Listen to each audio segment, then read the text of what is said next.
భారీ వర్షాల కారణంగా పలు జిల్లాల్లో ఏర్పడిన పరిస్థితులను ముఖ్యమంత్రి ఎప్పటికప్పుడు సమీక్షిస్తున్నారు.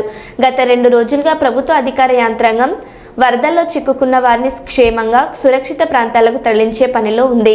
ప్రాణ నష్టం జరగకుండా ప్రతి నిమిషం ప్రభుత్వ అధికారం యంత్రాంగం సమర్థవంతంగా చర్యలు తీసుకుంటుంది. సిరిసిల్ల జిల్లా నర్మల వద్ద ఉన్న ఎగువ మానేరు ప్రాజెక్టు అవతలి వైపు పశువులను మేపేందుకు వెళ్లిన రైతులు వరదల కారణంగా అక్కడే చిక్కుకుపోయారు. వారి రక్షణ కోసం జిల్లా కలెక్టర్, ఎస్పీ, ఇతర జిల్లా అధికారులు సహాయక చర్యలను ముమ్మరం చేశారు. హాకింపేటలోని ఎయిర్ ఫోర్స్ హెలికాప్టర్ల సాయంతో ఆ రైతులను సురక్షితంగా రక్షించారు.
అంత దూరం